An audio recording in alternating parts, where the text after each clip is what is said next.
Assalamualaikum warahmatullahi wabarakatuh. Ibarat Rasulullah bersabda sallallahu alaihi wasallam, aku tidak pernah menyaksikan ada suatu pemandangan yang lebih mengerikan, yang lebih dahsyat, lebih berat dibandingkan dengan pemandangan alam kubur. Di dalam hadis yang sangat panjang di Sahih Muslim, Rasulullah SAW bercerita bagaimana pengalamannya dibawa oleh malaikat Jibril dan malaikat Malik mengarungi atau melintasi wilayah kehidupan alam dunia, tembus menuju ke alam barzakh.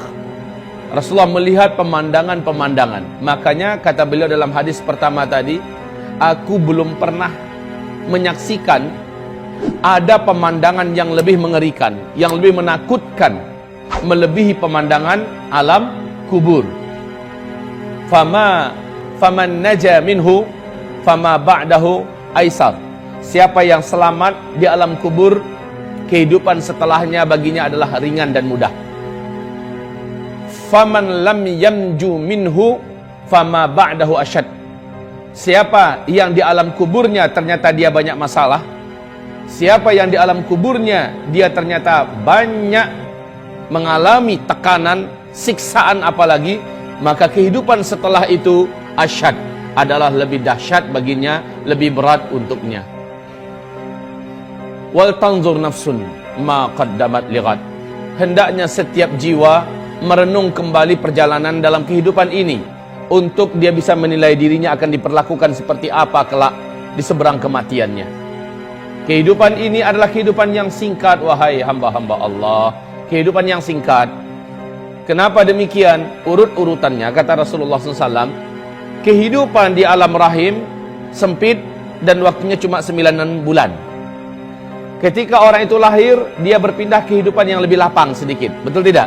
Dunia ini yang terbentang, yang bisa kita pergi ke timur, ke barat dengan pesawat segala macamnya, dan umurnya juga lebih lapang sedikit, yaitu bisa 60 tahun, bisa 63 tahun, paling banter hanya 80-90 tahunan begitu, kurang lebih. Sedikit sekali yang lewat dari 100 tahun.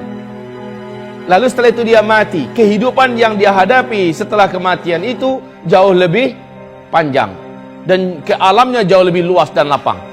Makin kesini makin mengembang.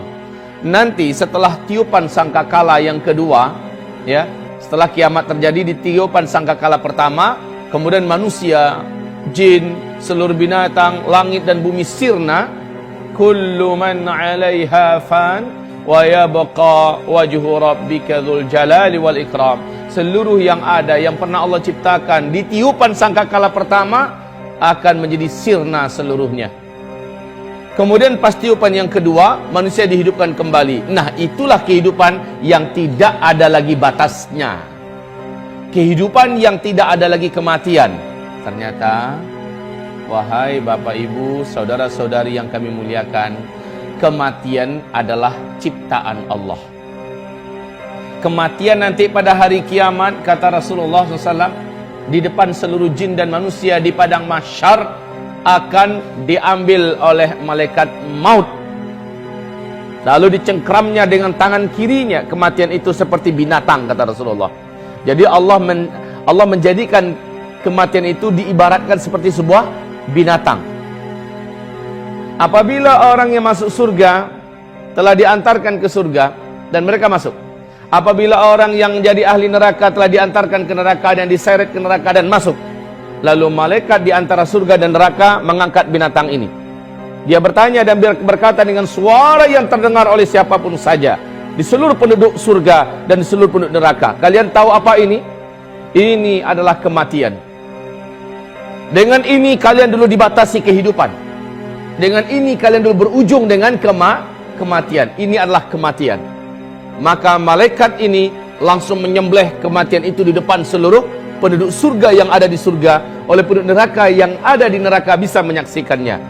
Maka setelah dia sembelih kematian itu, malaikat berkata, khuludun khulud lal maut. Sekarang kehidupan kekal, tidak ada kematian. Orang-orang yang hidup di dalam surga ragu, jangan-jangan hidup saya berakhir lalu berakhirlah kesenangan ini. Tidak perlu lagi kamu mengkhawatirkan. Kamu kekal di dalam surga, kekal.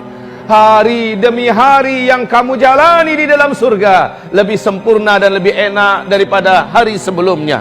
Bertambah waktu ke depan, bertambah indah, bertambah enak, bertambah lezat, bertambah nyaman, bertambah bahagia di dalam surga. Dan kesedihan juga adalah makhluk, itu pun dibuang dan dimatikan oleh Allah. Tidak ada lagi kesedihan, tidak ada sakit yang dalam surga. Sementara yang di neraka, mereka berharap mudah-mudahan ada ujung dari kehidupan dalam neraka, yaitu kematian. Tapi setelah dia lihat kematian disembelih oleh malaikat maut, bahwa kematian sudah tidak ada, bertambah menjadi putus asanya ahli neraka. Gimana? Kalau seandainya bisa bunuh diri mati mah enak, ya kan? Dalam neraka bunuh diri mati, ya enak, lepas daripada neraka. Ini malah nggak bisa mati. Ya Rabb, ibarat ma'asyiral muslimin, apakah kehidupan yang sebentar saja di kehidupan dunia ini berhasil melenakan dan melalaikan kita? Rugi, Bapak Ibu, rugi. Hanya gara-gara uang yang tidak seberapa, emas yang tidak seberapa, menjadikan kita menipu, mencuri, merampok, membunuh, melakukan kezaliman, menjadikan kita melakukan berbagai macam perbuatan riba dan segala macamnya. La haula wala quwata illa billah. Ibarallah ma'asyiral muslimin wal muslimat.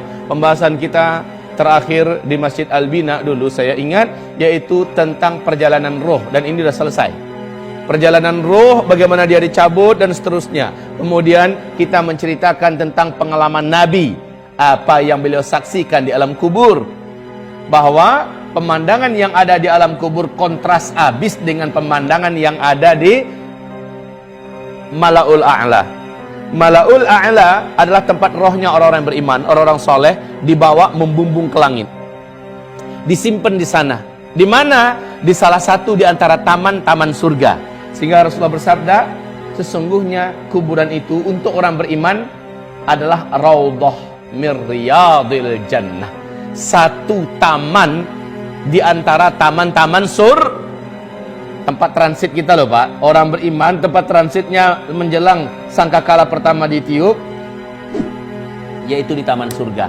Belum masuk, baru sebatas tamannya doang, ya, belum masuk lagi ke surga, karena masuk surganya ntar habis tiupan yang kedua, ya, kita dibangkitkan, urusan padang mahsyar selesai, kemudian kita digiring menuju ke titian. Apabila selamat di titian, kita nyampe di seberang, dibukakan pintu-pintu surga, masuk, baru setelah itu halal bagi kita masuk surga.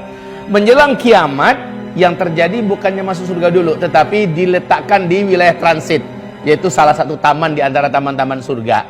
Di dunia ini untuk dapat ke taman yang sangat indah, karcis dan ongkos masuk saja mahal, dan kita akan selfie-selfiean di sana, foto-foto, ya, menghabiskan waktu. Sementara di sana sambil nunggu kiamat, subhanallah, angin surga, rumput surga, batang-batang surga, tumbuhan surga yang sifatnya taman-taman surga, mala ainun ra'at, mata enggak pernah menyaksikan ada yang seindah itu di dunia, wala udhun sami'at, telinga juga enggak pernah dengar, dalam sejarah kisah khayalan dongeng pun enggak akan sampai, wala khatar ala qalbin bashar. Sampai kapan? Sampai menunggu sangkakala pertama ditiup. Jadi tempat transitnya, siapa yang paling tinggi posisinya di alam kubur atau alam barzakh, di a'la, di Mala'ul A'la itu. Jadi ada levelnya. Mala'ul A'la, ya, inilah tempatnya orang-orang yang ditinggikan oleh Allah. Yang tertinggi adalah Al-A'la Illiyin. A'la Illiyin, ini yang paling tinggi dari seluruh yang tinggi-tinggi. Saya rasa, saya yakin Bapak Ibu semua sepakat dengan saya. Enggak perlulah harus di A'la Illiyin, pokoknya di Mala'ul A'la aja udah nyaman dah. Bener enggak? Amin ya Rabb. Amin ya Rabb. Semoga nanti kita bisa ketemu di sana. Ya Allah ya Rabb, ya Rabb. Dan mereka yang di sana itu Bapak Ibu tahu, persis di kehidupan dunia ini bisa saling bual-bual. Kalau bahasa orang Malaysia berbual-bual, ngobrol-ngobrol, cerita-cerita. Bu, Ibu dulu tinggal di mana di dunia? Oh, saya di sudutnya Sunda, sebelah sana. Ya, Pak, Bapak tinggal dulu di mana? Saat itu Bapak Ibu yang kami muliakan, halal bagi kita untuk berbicara tentang masa lalu di kehidupan dunia. Tetapi yang enggak nyampe di sana ditanyain, Kamu kan si Fulana yang tetangga saya di rumah saya. Iya, betul. Kamu kan udah ninggalnya kapan? 2 minggu yang lalu. Masya Allah, kok saya nggak tahu ya? Kamu aja yang sibuk. Terus anak-anak saya gimana pas kamu tinggalin? Loh, nggak ketemu sama kamu? Enggak.